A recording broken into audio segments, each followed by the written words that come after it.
Akhirnya kita diperlihatkan senjata pribadi dari Gozyuwolf dan juga ada sedikit bocoran cerita Kamen Rider Gabu ke depannya. Langsung saja kita mulai dari Gozyuwolf yang akhirnya Bang Tono mendapatkan senjata pribadinya. Kita tahu dari awal pengumuman Gozyuger, selain Gozyuwolf, semua sudah diperlihatkan senjata pribadi mereka masing-masing yang juga bisa digatai dengan Tegaswo dan membentuk variasi mecha mereka masing-masing. Tapi kali ini akhirnya Gozyuwolf juga mendapatkan senjatanya yang kabarnya bernama Wolf de Caliber Go yang disebut sebagai pisau yang bisa membelah dunia. Kalau kalian lihat bentuk pedangnya itu keren juga dengan gagang yang memiliki ujung kepala serigala. Kemudian badannya menjadi gagang dan ekor serigalanya menjadi bagian tajam pedangnya, mengingatkanku pada pedang Garuru Saber milik Kamen Rider Kiva. Tapi kalau dilihat dari bentuk pedangnya, ini lebih mirip Byakko pedang milik Kiba Ranger yang sama-sama memiliki pedang dengan ujung gagang memiliki kepala hewan seperti Byakko dengan bentuk harimau putih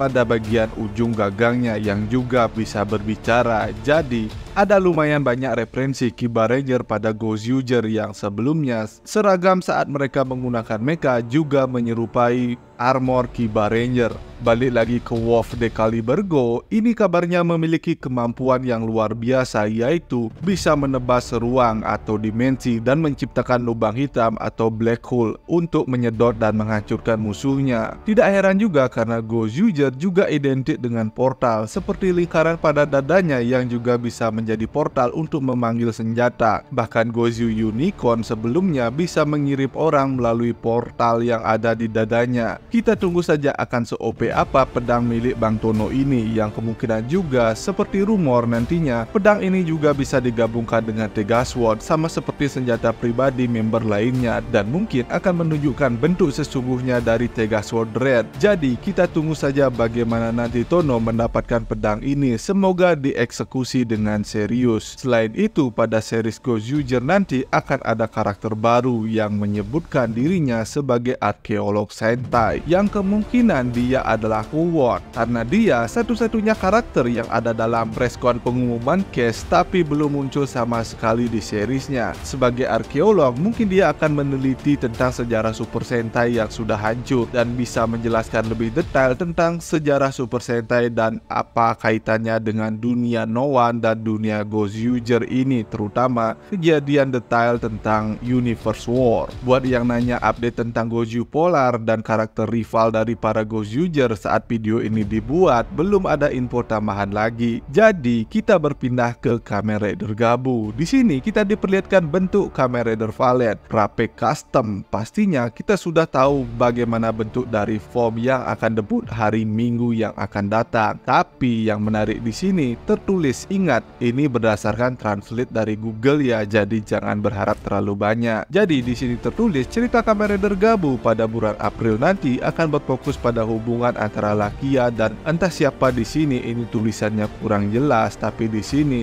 tertulis Jito. Mungkin Gyps Tomach akan kembali. Sudah lama banget trap ini nggak muncul dan menghilang begitu saja. Dan hubungan yang dimaksud di sini pastinya bukan hubungan yang aneh-aneh ya. Mungkin ada konflik atau malah berteman, atau Lakia bisa menyadarkan Jeep yang sama-sama Granut. Jadi kita tunggu saja perkembangan ceritanya. Tapi yang menarik di sini disebutkan tokoh kelas berat dari dunia Granut juga akan muncul pada episode kedepannya, yang mungkin akan ada karakter baru yang memiliki kedudukan yang tinggi akan muncul dan akan membawa perubahan besar pada perusahaan Stomach. Dan mungkin selama absennya pergerakan dari perusahaan Stomach ini, mungkin sedang ada perombakan di dalamnya. Jadi kita tunggu saja siapa yang akan muncul dan belum jelas juga apakah karakter ini perempuan atau laki-laki. Mungkin kalau disebutkan perempuan bisa jadi kita beranggapan kalau karakter itu adalah ibu dari keluarga Stomach. Tapi itu baru dugaanku saja. Jadi kita beralih ke tambahan sedikit info dari Power Rangers. Sebenarnya ini info minggu lalu, tepatnya tanggal 19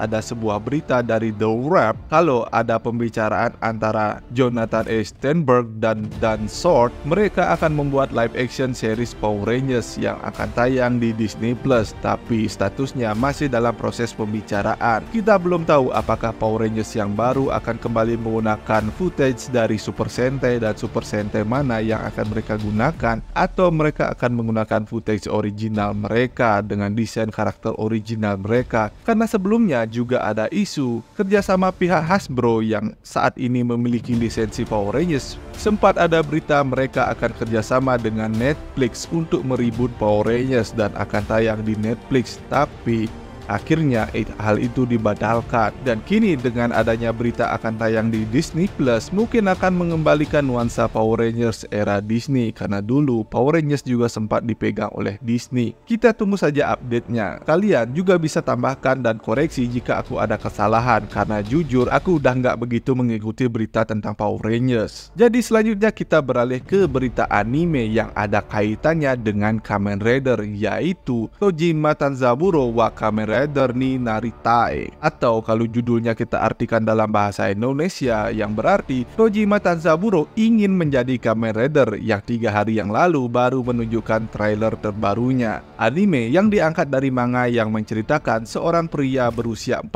tahun yang bernama Tanzaburo Tojima masih berusaha keras untuk menjadi seorang Kamen Rider, tapi saat dia akan menyerah dengan mimpinya ini, dia malah terlibat dalam kasus perampokan yang dilakukan oleh fake shocker yang membuat heboh masyarakat. Mulai dari sinilah dia berpura-pura menjadi seorang Kamen Rider dengan topeng seadanya, tapi menghadapi kasus yang serius, dan anime ini akan tayang tahun ini. Bagaimana menurut kalian? Apakah kalian tertarik untuk menontonnya? Jangan lupa tuliskan pendapat kalian di kolom komentar di bawah. Jadi, ini mungkin video terakhirku di minggu ini, karena mulai besok sudah siap-siap untuk mengarah ogoh-ogoh, dan dilanjutkan dengan Hari Raya Nyepi dan posko Lebaran untuk menjaga sinyal kalian yang ada di Bali. Jadi selamat Tahun Baru Saka 1947, Hari Raya Nyepi bagi semeton Bali, dan juga selamat Hari Raya Idul Fitri 1446 Hijriah. Mohon maaf lahir dan batin, semoga berkah selalu menyertai kita semua. Thanks for watching, sampai jumpa di pembahasan dan berita tokusatsu lainnya dari Drosatsu.